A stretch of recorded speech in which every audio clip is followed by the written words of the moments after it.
কথাই এখনো পরিষ্কার হলো না অর্ণব। অর্ণব ড্রাইভ করতে করতেই জিজ্ঞাসু ভঙ্গিতে অধিরাজের দিকে তাকিয়েছে।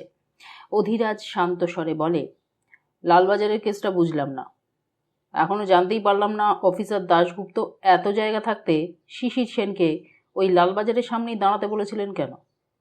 আর খুনিও কেমন একেবারে লক্ষ্মী ছেলের মতন লালবাজারের সামনেই ওর লাশটা ডাম্প করলো। তা এতটাই যখন বাধ্য, তবে নিজের নাম ঠিকানাটাও তো লিখে গেলেই পারত।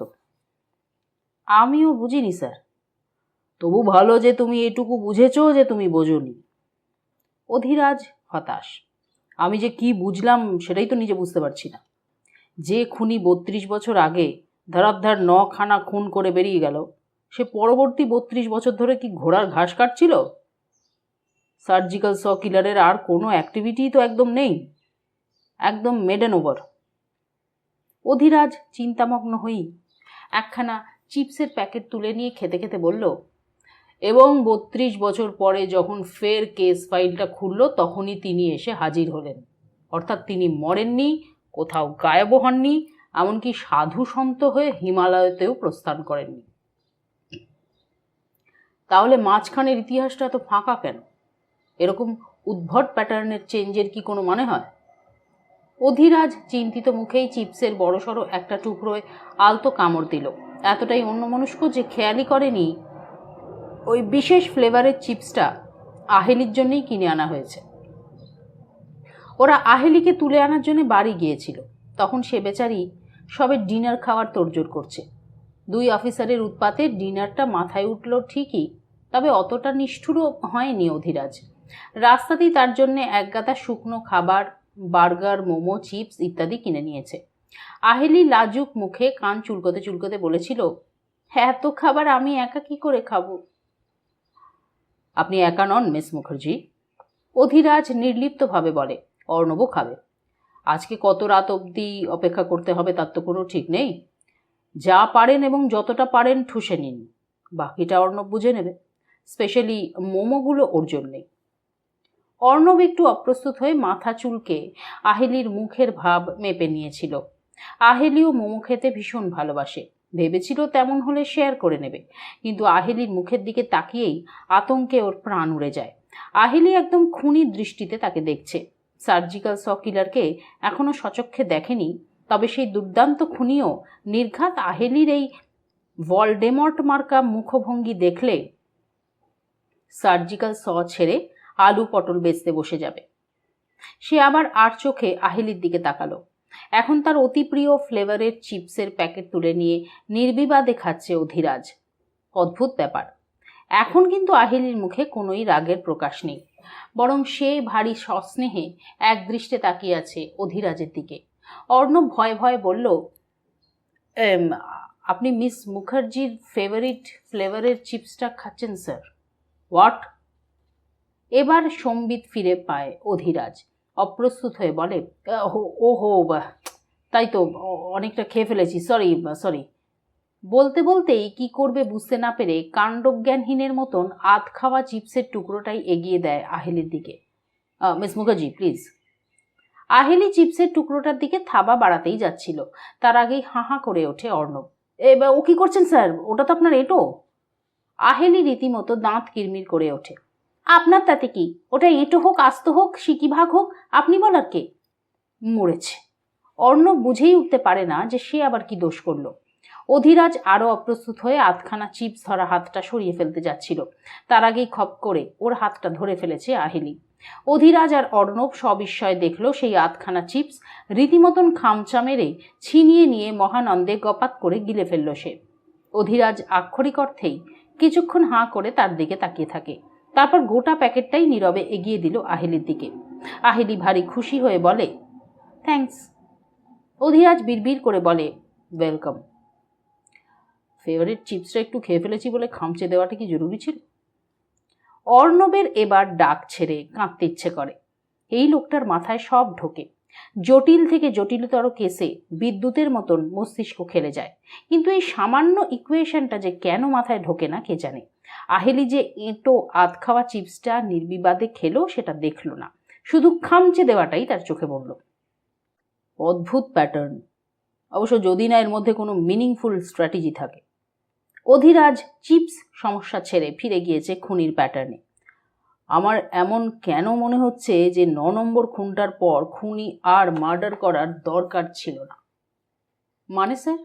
মানে একটাই, প্রত্যেক ভিকটিমের প্রোফাইল যদি লক্ষ্য করো তবে বুঝতে পারবে যে তারা সবাই শারীরিকভাবে ম্যানলি ছিলেন। শুধুমাত্র রথিন দাশগুপ্ত অতটা পুরুষালী ছিলেন না, কিন্তু তার পেশা আর স্পেশালিটি দুর্দান্ত ম্যানলি ছিল, যেখানে সব তথাকথিত মর্দাঙ্গীকে টেক্কা দিয়েছিলেন তিনি। হি ওয়াজ আ জেনুইন ম্যান। এই অবধি তো বোঝা গেল, অথচ তার মৃত্যুর পর এনকাউন্টার স্পেশালিস্টের ডান হাত শিশির সেনই ইনভেস্টিগেটিং অফিসার হলেন, যিনি হয়তো দেখতে অতটা ম্যানলি নন, কিন্তু পেশাটা যথেষ্ট পুরুষালী। He was also a genuine man. যদি সুকোমল পাণ্ডে খুনি না হয়, না হওয়ার সম্ভাবনাই বেশি, তাহলে অফিসার দাশগুপ্তের পরই শিশির সেনের নাম্বার আসার কথা। কিন্তু শিশির সেনের গায়ে আঁচটুকুও পড়ল না। অদ্ভুত না?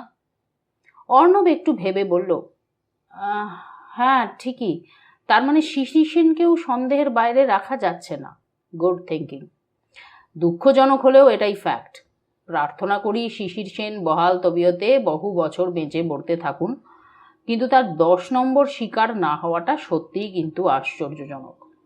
এক্ষেত্রে 5টা অ্যাঙ্গেলের একটা অ্যাঙ্গেল আমাদের পক্ষে মেনে নেওয়া কষ্টকর, যার জন্যে এডিজি সেন এই মুহূর্তে সাসপেক্ট লিস্টে আছেন। তার চোখে গভীর আত্মমগ্নতা। তাছাড়া শিশির সেনও আমাদের সব কথা কিন্তু বলেননি অর্ণব, কিছু চেপে গিয়েছেন। সে কি, উনি কিছু চেপে যাবেন কেন? প্রবল বিস্ময় বলল অর্ণব। ওর গোপন করার তো কিছুই নেই। অবশ্যই আছে। খুব নর্মাল কয়েকটা জিনিস দেখো, তাহলে বুঝতে পারবে। ফর এক্সাম্পল, ধরো আমি অফিসার দাশগুপ্ত আর তুমি হলে শিশির সেন। তুমি জানো সার্জিক্যাল স কিলারের পরবর্তী শিকার আমি। কাউন্টডাউনে সেদিনই 0 এসেছে। খুনি কতটা ভয়ঙ্কর আগের 8টা খুনেই স্পষ্ট। এবার সেদিনই আমি তথা অফিসার দাশগুপ্ত জেদ ধরেছি যে আমি একাই খুনিকে ধরতে যাচ্ছি। তুমি শিশির সেন লালবাজারের সামনেই দাঁড়িয়ে থাকবে, কোথাও নড়বে না। তুমি কি একেবারে লেম ডাক হয়ে একেবারে 6টা থেকে রাত 1টা-1:30টা অবধি লালবাজারেই ঠায় দাঁড়িয়েই থাকবে? যেখানে সিনিয়র অফিসারের লাইফ থ্রেট আছে, একজন ভয়ঙ্কর খুনির তাণ্ডব সিআইডিকে পর্যন্ত কাঁপিয়ে ছেড়েছে, সেখানে তাকে মরতে ছেড়ে দেবে? শিশির সেনের অ্যাক্টিভিটি তোমার একটু যুক্তিযুক্ত লাগছে কি আদৌ? ওর জায়গায় তুমি থাকলে কি করতে? অফকোর্স আপনাকে, অফিসার দাশগুপ্তকে কোনোভাবেই একা ছাড়তাম না। বেশি জেদ করলে মুখে কিছু বলতাম না, কিন্তু গোপনে তাকে ফলো করতে। অর্ণবের মুখের কথাটা কেড়ে নিয়ে অধিরাজ বলল, অন্তত নিরাপদ দূরত্বে দাঁড়িয়ে দেখতে তো যে উনি কি করতেন, কি করছেন, কোথায় যাচ্ছেন, অ্যাটলিস্ট ভদ্রলোক বিপদে পড়ছেন কি না সেটা তো দেখতে, নাকি? রাইট? হ্যাঁ, ইয়েস স্যার। আরে যে কোনো বিশ্বস্ত সঙ্গী তো সেটা করবে। অথচ ওরকম একটা মারাত্মক দিনে, যেখানে কাউন্টডাউনে 0 এসেছে, দিনটা অমাবস্যা, এরকম অবস্থায় শিশির সেনের যা করা উচিত ছিল সেটা তিনি করলেন না। তিনি ক্যাসাবিয়াঙ্কার পোজ মেরে লালবাজারের সামনেই দাঁড়িয়ে রইলেন। অধিরাজ আস্তে আস্তে মাথা নাড়ে। ব্যাপারটা কিন্তু আমার হজম হচ্ছে না অর্ণব। তাহলে স্যার? আমার ধারণা শিশির সেন আদৌ সেদিন লালবাজারের সামনে ছিলেনই না। তিনি ঠিক তখনই এসে পৌঁছেছিলেন যখন লাশটা ডাম্প করা হয়েছিল, আর সুকোমল পাণ্ডে লাশটার ওপর হুমড়ি খেয়ে পড়েছিল। খুনি এত বড় গাম্বাট নয় যে শিশির সেনের নাকের সামনেই লাশটা ফেলবে। অধিরাজের কপালে চিন্তার ছাপ। এখন আমার প্রশ্ন হলো, তিনি তখন কোথায় ছিলেন? কোন কথা তিনি 32 বছর ধরে গোপন করে আসছেন? আর সবচেয়ে বড় কথা, অফিসার দাশগুপ্ত যদি এই কেসটা ক্র্যাক করতে পারতেন, তাহলেই তার বড় একটা প্রমোশন হতো, যেটা এডিজি শিশির সেনের ক্ষেত্রেও হয়েছে। অধিরাজ বলতে বলতেই চুপ করে যায়। যদিও এই অ্যাঙ্গেলটার কথা নিজেই দুঃস্বপ্নেও ভাবতে পারছে না, তবু নিজের আবেগ সামলে নিয়ে অর্ণবকে বলল, এটাও কিন্তু যথেষ্টই সন্দেহজনক। সব দিকই খতিয়ে দেখা তো ভালো। সে নীরবে সম্মতিসূচক মাথা নাড়ে। সম্ভাব্য সমাধানের একটা রাস্তা যে শিশির সেনের দিকেই যাচ্ছে তা বুঝতে তার বাকি নেই। একেই তিনি ভুল লোককে ধরেছিলেন, তার উপর যে মুহূর্তে অফিসার দাশগুপ্তর খুন হয় সেই মুহূর্তে তার সঙ্গে তিনি ছিলেন না। লালবাজারের সামনে একা কেন দাঁড়িয়েছিলেন তারও কোনো যুক্তিযুক্ত কারণ নেই। তার বয়ানকে করোবোরেট যিনি করতে পারতেন সেই অফিসার দাশগুপ্ত নিহত। তিনি একমাত্র ইনভেস্টিগেটিং অফিসার যাকে সার্জিক্যাল স কিলার স্পর্শও করেননি। উপরন্তু সম্প্রতি জানা গিয়েছে তিনি টম অ্যান্ড জেরি দেখেন, আর নিজে না মাখলেও তার বাড়িতে জনসন বেবি ক্রিম ও বেবি পাউডারের উপস্থিতি প্রমাণিত। সন্দেহের তীর তো যাবেই তার দিকে। অর্ণবের মনে পড়ল এডিজি সেনের শেষ কথাগুলো। ওরা যখন বেরিয়ে আসছিল তখন ভদ্রলোক অর্ণবকে একটু তফাতে নিয়ে গিয়ে আস্তে আস্তে বলেছিলেন, সরকার, ব্যানার্জির থেকেও বেশি চাপটা তোমার। ব্যানার্জি অবিকল স্যারের মতন, ঝুঁকি নিতে ভালোবাসে, ডেয়ার ডেভিল, কোনো কিছু তোয়াক্কা করে না, ভীষণ ওয়ার্কহোলিক আর ডেডিকেটেড, প্রয়োজনে নিজের মাথাটা কেটে ফেলতেও দুবার ভাববে না। এই প্রজাতিকে তুমি আর আমি দুজনেই কিন্তু ভালোভাবে চিনি, তাই না? আমার ভুলটা কিন্তু তুমি করো না। একদম ছায়ার মতন ব্যানার্জির সঙ্গে লেগে থাকবে। আমার ধারণা দিনের বেলায় রিস্ক নেই, কিন্তু রাত্রে এক মুহূর্তের জন্য ও চোখের আড়াল করবে না। এই মার্ডারারকে কিন্তু বিশ্বাস নেই, সে সব কিছু করতে পারে, সব। অর্ণব তার চোখের দিকে অনিমেষে তাকিয়েছিল। অসম্ভব কষ্টে অশ্রু সম্বরণ করছিলেন তিনি। একটা সজোরে শ্বাস টেনে বলেছিলেন বাকি কথাগুলো। ব্যানার্জি যদি তাজমহল হয় তবে তুমি চীনের প্রাচীরের মতন ওর সামনে দাঁড়াও। ও যদি তরোয়াল হয় তুমি দুর্ভেদ্য ঢাল সরকার। ও স্ট্রাইকার হলে তুমি স্টপার। সরকার, এখন কেসটার অর্ধেক কিন্তু তোমার হাতে। অর্ণব নিচু স্বরে বলেছিল, ওকে স্যার। মুহূর্তটা মনে আসতেই কেমন যেন কেঁপে উঠল সে। এই মানুষটাকেও আজ সন্দেহ করতে হচ্ছে। অধিরাজের দিকে তাকিয়ে দেখল তার মুখে সেই একই বেদনা ও বিপন্নতার মিশ্রণ। সে প্রসঙ্গটাকে ঘুরিয়ে দেয়। বাকি চারটে সম্ভাবনা কি? হতে পারে সুকোমল পাণ্ডেই আসল খুনি, মানে শিশির সেন সঠিক লোককে ধরেছিলেন, সেই জন্যই 32 বছর ধরে আর একটাও খুন হয়নি। অধিরাজের মুখে অসন্তোষের ছাপ। কিন্তু এই সমাধানটাও সন্তোষজনক মনে হচ্ছে না। কিন্তু তবু সুকোমলও সাসপেক্ট লিস্টে আছে। ও বেটাও নির্ঘাত আরও কিছু জানে, সেটা বলছে না। আর এটাই হচ্ছে সবচেয়ে মারাত্মক সম্ভাবনা। সেক্ষেত্রে খুনির আসল টার্গেট ছিল রথীন দাশগুপ্ত। বাকি 8টা খুন তার কাছে পৌঁছতেই করা হয়েছে। সেজন্যই তাকে মারার পর আর কোনো খুন করতে হয়নি। এই সম্ভাবনার কথা ভেবেই গায়ের লোমটা খাড়া হয়ে যায় অর্ণবের। যদি এটাই বাস্তব হয় তবে খুনি কিন্তু সত্যি উন্মাদ। শুধু একজনকে মারার জন্য 8টা খুন, 8খানা প্রাণ, নেহাতি কোল্যাটারাল ড্যামেজ। কি সাংঘাতিক!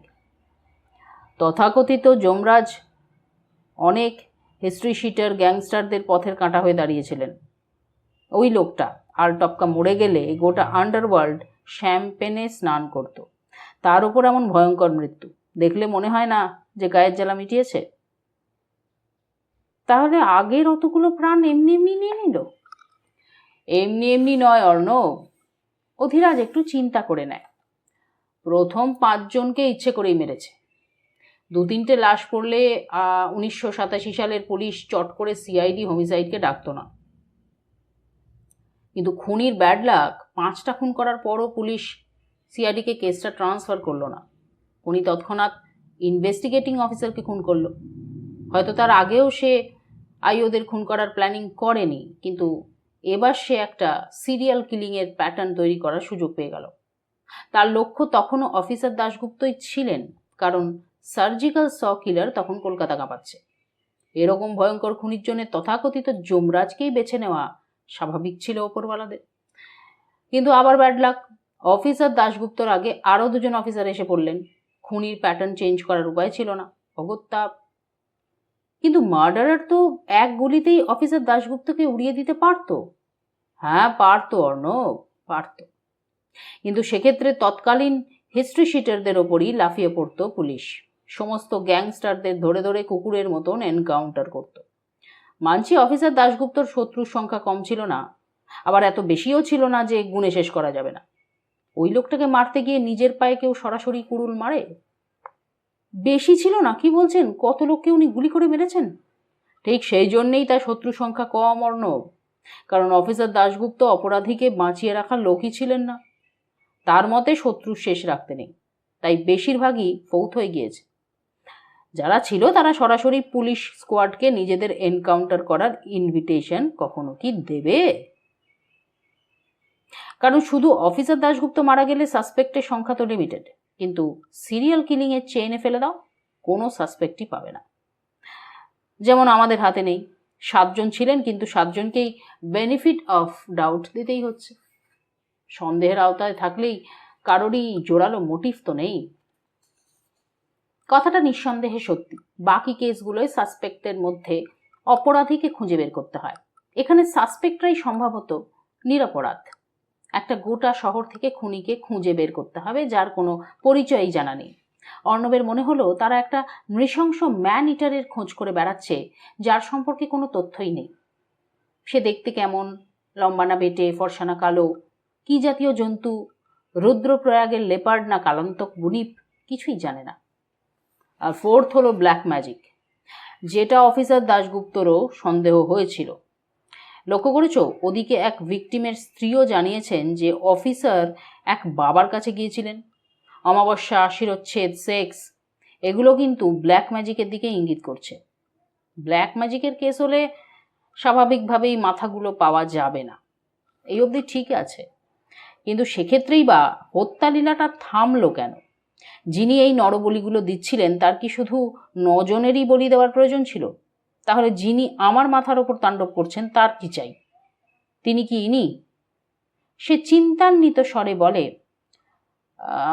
অর্ণব, আচ্ছা একবার পুরনো রেকর্ড ঘেঁটে দেখো তো অফিসার দাশগুপ্ত কোন কোন তান্ত্রিক, অঘরী বা সাধু বাবাদের পাকড়াও করেছিলেন।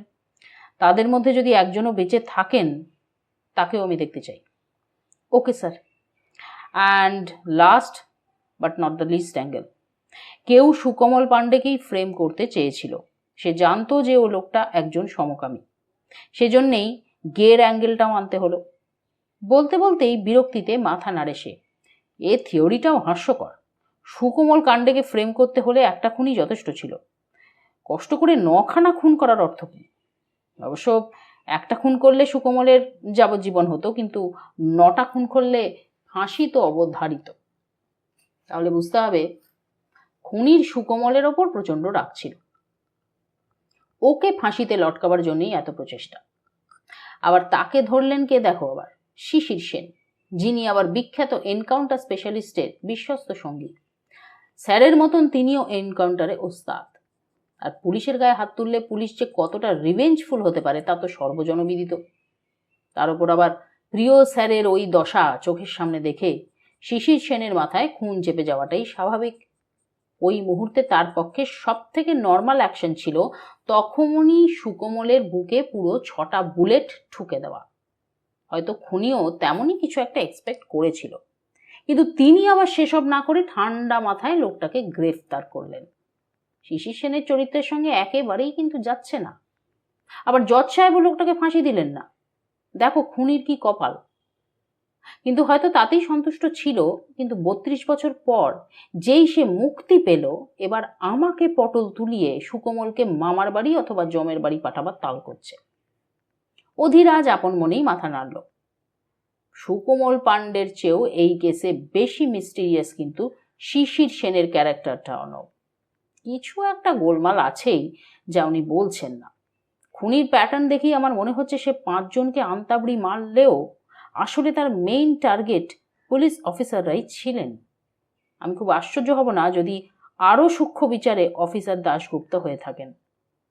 পরপর 3 ইনভেস্টিগেটিং অফিসারের শোচনীয় মৃত্যুর পর হোমিসাইডও ভয় পাচ্ছিল, তাই প্রায় 6 মাস ধরে ফাইলটা আনসলভড কেস হয়ে পড়েছিল। এর মধ্যে আর কোনো খুনও কিন্তু হয়নি। আর 6 মাস পরে যেই অফিসার দাশগুপ্ত মাঠে নামলেন, অমনি আবার সে এসে হাজির। এই ব্যাপারটা আদতে কি বলো তো?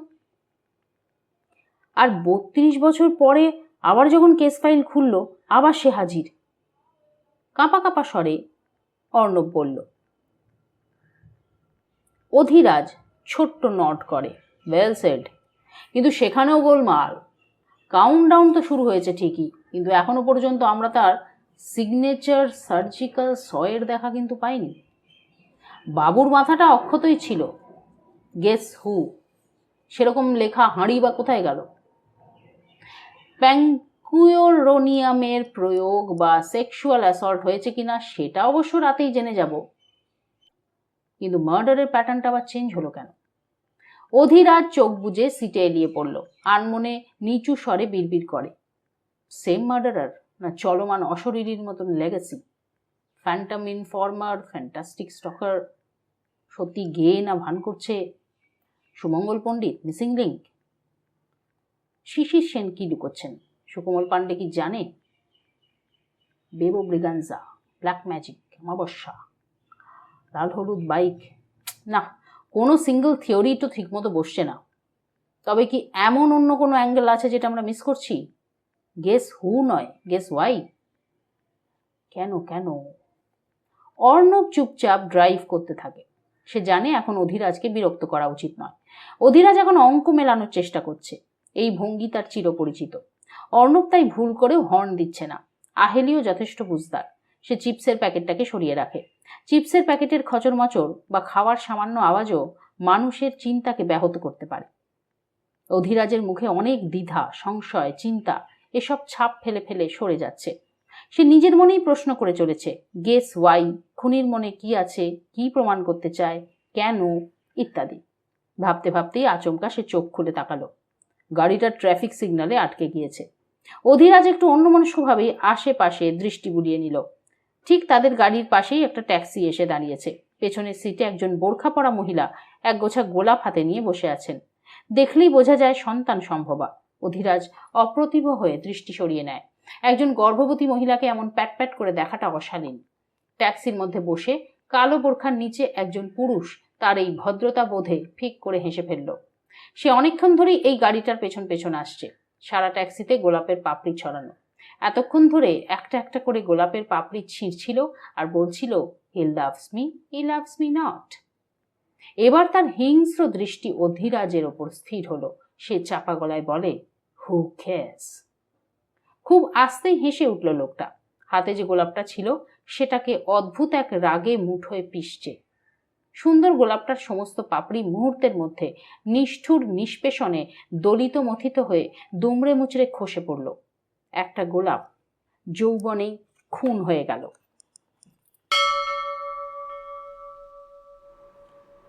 স্লটার হাউসটাকে দেখলেই কেমন যেন গা শিরশির করে ওঠে। ৩২ বছর আগেও এই বড় সড়ো দোতলা বিল্ডিংটা সরগরম থাকতো, কিন্তু এখন নেহাতি ইট পাথরের কঙ্কাল। একতলায় কোনো জানলা নেই, অন্ধকূপের মতন বদ্ধ প্রাচীন বদ্ধভূমি। দোতলায় যে কটা জানলা আছে সবই ভাঙা, যেন করটির শূন্য অক্ষিকোটর। খাঁকা শূন্যতার মধ্যে একা হয়ে দাঁড়িয়ে আছে। কোথাও কোনো বৈদ্যুতিক আলো নেই। বেশ কিছুটা দূরে বস্তি অঞ্চল, কিন্তু এখন সেখানেও অন্ধকার। আশেপাশে গড়ে ওঠা স্লটার হাউসগুলো বন্ধ। চতুর্দিকে অসীম তমিশ্রা ফাঁদ পেতে রেখেছে। শুধু নীলাভ জ্যোৎস্না এসে পুরনো বিবর্ণ টিনের ছাতে পড়েছে। গোটা বাড়িটাই মৃত্যু নীল, নীরব এবং বিষণ্ণ। একটা দুটো গাছ আবার দেওয়াল ফাটিয়ে শিকড় গেড়ে দিব্যি গজিয়ে উঠেছে। তাদের শাখা প্রশাখা এমনভাবে বিস্তারিত যে দেখলেই মনে হয় বাড়িটা বুঝি দুহাত ছড়িয়ে কারোর অপেক্ষায় প্রহর গুনছে। অর্ণব সভয়ে বাড়িটার দিকেই তাকিয়েছিল। সম্ভবত এই অন্ধকূপেই নিরুপায় অসহায় হয়ে প্রবল যন্ত্রণায় শেষ নিঃশ্বাস ফেলেছিলেন নজন মানুষ। ৩২ বছর আগের সেই রক্তাক্ত ইতিহাস বুকে নিয়ে নিশ্চুপ হয়ে বসে আছে কসাইখানা। তার প্রতিটা ইঁটে কত রক্ত লেগে আছে কে জানে। কত যন্ত্রণা কাতর চিৎকার আজও ইতিহাস হয়ে গুমড়ে মরে এই দেওয়ালে, তারই বা হিসেব কে রাখে? ভাবতেই তার বুকের ভেতরটা ছ্যাঁত করে উঠল। অধীরাজও সেই বিষণ্ণ রক্তশূন্য প্রাচীন স্লটার হাউসের দিকে তাকিয়ে একটু অন্যমনস্ক হয়ে পড়েছিল। এক দুর্দান্ত খুনির জীবনপঞ্জির এক গুরুত্বপূর্ণ পাতা এই বিল্ডিং। যে খুনিকে সে পড়ার চেষ্টা করছে সে এখানে ৩২ বছর আগে রক্তাক্ত এক ট্র্যাজেডি লিখেছিল।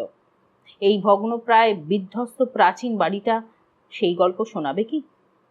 যে রহস্যময় শব্দ এখন এখানে শোনা যায় তার ইতিবৃত্ত জানা যাবে কি? সেই সঙ্গে নেপথ্য নায়কের সঙ্গেও দেখা হবে কি আজকে? হঠাৎই একটা উষ্ণ স্পর্শে তার সম্বিত ফিরল। অধীরাজ বিস্মিত হয়ে দেখল আহেলি তার হাতটা শক্ত করে চেপে ধরেছে। মেয়েটার উষ্ণ ঘামে ভেজা কোমল হাতটা অধীরাজের বলশালী হাতকে প্রায় লতার মতোই আঁকড়ে ধরে আছে। সে একটু অস্বস্তি বোধ করে। আজ পর্যন্ত কোনো নারী এমনভাবে তার হাত স্পর্শ করেনি। মেয়েটা তার বুকের কাছে অনেকটা ঘনিয়েও এসেছে। তার হাবে ভাবেই স্পষ্ট ভয়। ফিলিং এক্সাইটেড রাজা? অন্ধকারের মধ্যেই দুটো ছায়ামূর্তি আস্তে আস্তে এগিয়ে এলো ওদের দিকে। অফিসার পবিত্র আচার্য আর মিস আত্রেয়ী দত্ত। পবিত্র হাসতে হাসতে বলল, রামসে ব্রাদার্স যদি এই স্লটার হাউসটা দেখতেন তবে আরও একখানা মোক্ষম হরর ফিল্ম তৈরি হয়ে যেত। সেই ফিল্মে বোধহয় তুমি ভিলেনের রোল করতে। অধীরাজ মিটিমিটি হাসে। চিরকালীন দুষ্ট আত্মা। আত্মাদের তো ব্যাড লাকি খারাপ। পবিত্র বিষণ্ণ স্বরে বলে, ছোটবেলায় দেখতাম যখনই মেয়েরা বাথরুমে স্নান করে ঠিক তখনই ভূত এসে হাজির হয়। ভূতের কি টাইমিং বলো? কেন, ওদের ঘরে বুঝি মা বোন নেই? কি ইনসাল্ট! ফাজলামি পড়ে। এই দেখো, তোমার জোকস শুনে মিস মুখার্জি ভয় পাচ্ছেন। আহেলি একটু হকচকিয়ে গিয়ে অধীরাজের হাতটা ছেড়ে দিল। পবিত্র ভুরু ভঙ্গি করে, এই অন্ধকারে শালা নিজের হাত পাই দেখতে পাচ্ছি না, অন্য কাউকে ঠিক মতো দেখা তো দূরস্থ। অথচ তুমি মামা বুঝলে কি করে যে মিস মুখার্জি ভয় পাচ্ছেন? অধীরাজ কথাটা এড়িয়ে গেল। আরে বাদ দাও, লোকাল লোকেরা কি বলছে? আওয়াজটা ঠিক কখন শুরু হয়? ওই যে দূরে বস্তিটা দেখতে পাচ্ছ না? পবিত্র জানায়, বস্তির লোকেরা ওই স্বচ্ছ ভারত অভিযানকে কাঁচকলা দেখিয়ে এখানে সন্ধে থেকে ভোর অবধি প্রায়ই ওই প্রকৃতির ডাকে সাড়া দিতে আসে। তারাই বলছে যে ঠিক রাত 1টা কি 2টো থেকে এই আওয়াজটা শুরু হয়। অস্ত্রে শান দেওয়ার শব্দ, কারোর রক্ত জল করা হাসি। একই এরকম ভয়ঙ্কর পোড়োবাড়ির মতন দেখতে, তার ওপর আবার বিটকেল আওয়াজ। প্রথম যেদিন দুটো বাচ্চা ছেলে শুনেছিল তখন ভৌতিক ব্যাপার স্যাপার ভেবে ওখানেই উল্টে পড়েছিল। এখন তো ভয়ের চোটে এদিকে আর কেউ আসেই না। হ্যাঁ, হন্টেড ভাবাটাই স্বাভাবিক। ওরা তো আর ভূতের পেছনের মানুষের অস্তিত্বের খবরটা জানে না। অধীরাজ তার রেডিয়াম অঙ্কিত ঘড়ি দেখে বলল, সবে তো কলির সন্ধে, 12টা বাজতে 5। আশা করছি আরও 1 ঘন্টার আগে শ্রীমান দেখা দেবেন না। তা গেম প্ল্যানটা কি? Good question. অধীরাজ মুশকি হাসল। আপাতত তুমি আর মিস মুখার্জি এই পোড়ো বাড়ির ভেতরে ঢুকবে। দেখো ওখানে কি অস্ত্রে শান দেওয়া হচ্ছে। মিস মুখার্জি ফরেন্সিক কিটটা সঙ্গেই এনেছেন। উনি একটু খুঁজে দেখবেন যদি ওখানে কোনো রকম লিড বা ক্লু পাওয়া যায়। আমরা বাইরেই আছি, তেমন সন্দেহজনক কিছু দেখলে ব্লুটুথে বলে দেব। আর তোমরা ভেতরের দৃশ্য দেখে আমাদের বলবে। আমি সবাইকেই অন কল নিচ্ছি। ব্লুটুথটা অন রেখো আর দয়া করে কথা আর না বাড়িয়ে ঢুকে যাও ভেতরে। তা তালা ভেঙে? তালা ভাঙলে তো খুনি বাইরে থেকেই পালিয়ে যাবে। অধীরাজ অন্ধকারেই মিটিমিটি হাসে। তোমাকে আজকে রবি ঠাকুর ধরেছেন দেখছি। তখন থেকে দেখছি গাইছো, বাঁধ, তালা ভেঙে দাও, তালা ভেঙে দাও। কেন, ওই ওপরের হাঁ করা জানলাগুলো কি দেখতে পাচ্ছ না? পবিত্র কিছুক্ষণ আক্ষরিক অর্থেই হাঁ করে তাকিয়ে হাঁ করা জানলাগুলো দেখল। তারপর ঢোক গিলে বলল, তা জানলা তো দেখতেই পাচ্ছি, কিন্তু তালাটাই কি বেশি সেফ নয়? আরে ওই হাইটে উঠবে কোন শালা? আমি তো আর রনপা পরে আসিনি। তা মিস মুখার্জি, আপনি কি হিল পরেছেন? মিস দত্ত খুব খুব করে হেসে ওঠে। এতদিন সে যেসব অফিসারদের সঙ্গে কাজ করে এসেছে প্রায় সকলেই টিপিক্যাল গোমরা থেরিয়াম ছিল। এই সময়টা আদৌ রসিকতার সময় নয়, বরং যথেষ্ট উত্তেজক মুহূর্ত। তা সত্ত্বেও প্রত্যেকেই রসিকতা করছে। সে অতি অল্প সময় বুঝতে পেরেছে টিম অধীরাজ চূড়ান্ত সিরিয়াস কাজও অত্যন্ত মনের আনন্দে করে। এটাই তাদের স্টাইল। অধীরাজ তাদের টপ বস। কিন্তু এখনো পর্যন্ত একবারও বোঝানোর চেষ্টা করেনি যে আমি কিন্তু অমুক চন্দ্র তমুক হনু। লেডি অফিসারদের ভুলভাল নাম ধরে ডাকলেও অন্য অফিসারদের কথা শুনেই বুঝতে পেরেছে যে ওটা তার ক্রনিক প্রবলেম। তার ইমিডিয়েট বস অর্ণবও ভারী শান্ত এবং ঠান্ডা। বলাই বাহুল্য, এই টিমটাকে বেশ মনে ধরেছে আত্রেই। আরে কি আশ্চর্য, রনপা না পড়ে কি দেওয়াল বেয়ে ওঠা যায় না? অধিরাজ খুব নম্রভাবেই বিরক্তি প্রকাশ করে। ওই তো কার্নিশ, ওর ওপর পা রেখে উঠে যাও না। পবিত্র তাকিয়ে দেখল যে কার্নিশের কথা বলা হচ্ছে সেটা অন্তত দুটো মানুষের সম্মিলিত দৈর্ঘ্যের সমান উচ্চতায় রয়েছে। না মানে মাউন্টেনিয়ারিংটা তো আমার জানা নেই, ওটা তোমার স্পেশালিটি ভাই। আরে ধুত তোর। বিরক্ত হয়ে অধিরাজ জানলার ঠিক নিচে মাটির ওপরেই হাঁটু গেড়ে বসে পড়ে। টাইম ওয়েস্ট না করে আমার কাঁধে চড়ো আর কার্নিশটা অবধি পৌঁছে যাও। হ্যাঁ, ফরেন্সিক কিটের বক্সটাও কিন্তু তুমিই নিয়ে যাও, ওটা মিস মুখার্জি ঘাড়ে নিয়ে উঠতে পারবেন না। তুমি ভেতরে ঢুকলে তাহলে আমি মিস মুখার্জিকে পাঠাবো। তবে যাক, এই ফাঁকে আমি বেতালের দুঃখ এক্সপিরিয়েন্সটা করে নিই। পবিত্র এক হাতে ফরেন্সিক কিট বক্স নিয়ে অত্যন্ত সাবধানে অধিরাজের কাঁধের ওপর উঠে পড়েছে। এরপরের ব্যালেন্সের খেলাটা দেখে উপস্থিত সকলেরই চক্ষু চড়ক গাছ। রাত্রেই হাঁ করে দেখছিল আর ভাবছিল এরা কি সার্কাসের ট্রেনিংটাও নিয়েছে। অধিরাজ অবলীলায় পবিত্রকে কাঁধে নিয়ে আস্তে আস্তে উঠে দাঁড়ালো। দুই অফিসারের কেউই একটুও নড়বড় করল না। একজনের চওড়া কাঁধের ওপর পা রেখে অন্যজন দাঁড়িয়ে আছে, কিন্তু কি অদ্ভুতভাবে ব্যালেন্সড। কি কার্নিশ পাওয়া যাচ্ছে? হ্যাঁ পেয়েছি। অধিরাজের কাঁধ থেকে ছোট একটা লাফে পবিত্র কার্নিশে খুব সাবধানে ল্যান্ড করলো।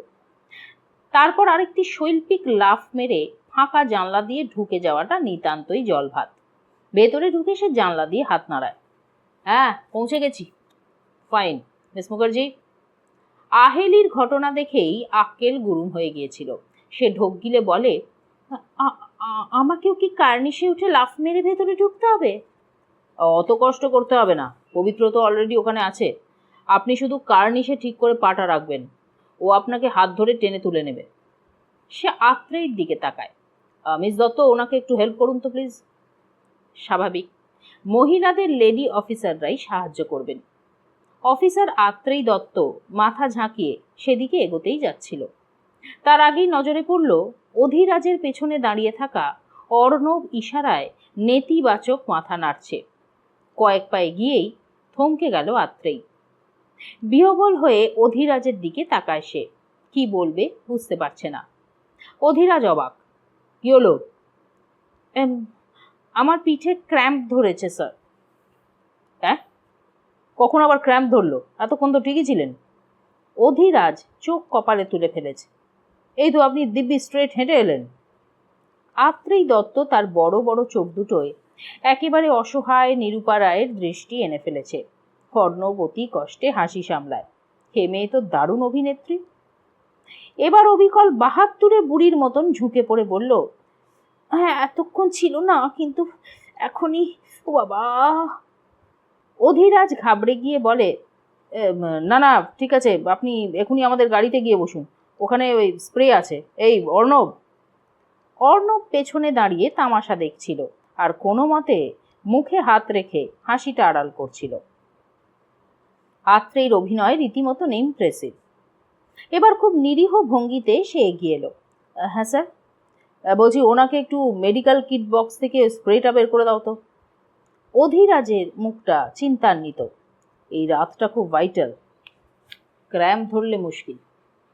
অর্ণব লক্ষ্মী ছেলের মতন মাথা নেড়ে মিস দত্তের দিকে এগিয়ে যায়। অধিরাজ একরকম বাধ্য হয়েই আহেলের দিকে এগিয়ে গিয়েছে। তার সামনে হাঁটু গেড়ে বসে একটা দীর্ঘশ্বাস ফেলে বলে, আসুন। একটু দূরে দাঁড়িয়েই অর্ণব আর আত্রেয়ী ঘটনাটা দেখছিল। অর্ণব গাড়ি থেকে স্প্রে বের করে আনে। এই নিন। আত্রেয়ী একেবারে ভাবালু চোখ করে আহেলির সামনে নতজানু হয়ে বসা অধিরাজের দিকে তাকিয়েছিল। আস্তে আস্তে বলল, স্যার কি সুন্দর রোম্যান্টিকভাবে বসে আছেন তাই না? মিস দত্ত। অর্ণব মৃদু হাসল। উনি নেহাতি দায়ে পড়ে বসেছেন, কারণ আপনার ক্র্যাম্প ওকে প্রায় পথে বসিয়ে দিয়েছে। আর এই ডায়লগ যদি কোনোভাবে ওর কানে যায় না, তবে আপনি আর আমি দুজনেই বসে যাব। ওহ, আধ হাত জিভ কাটলো আত্রেই। না না, আমি কিছু বলিনি কিন্তু স্যার, আপনি ভুলে যান। কি ভুলে যাব? অর্ণব মুচকি হাসে। আমি তো কিছু শুনিইনি। অন্যদিকে আহেলি প্রথম দিকে একটু ভয় পেলেও এখন সামলে নিয়েছে। সে অধিরাজের কাঁধে পা রাখতে একটু ইতস্তত করছে দেখে অধিরাজ বলে, আমাদের হাতে গোটা বছরটা নেই মিস মুখার্জি, একটু তাড়াতাড়ি করলে ভালো হয়। আহেলি একদম বাধ্য মেয়ের মতন অধিরাজের কাঁধে পা রাখে, কিন্তু যখনই দাঁড়াতে গেল তখনই টলমল করে উঠল সে।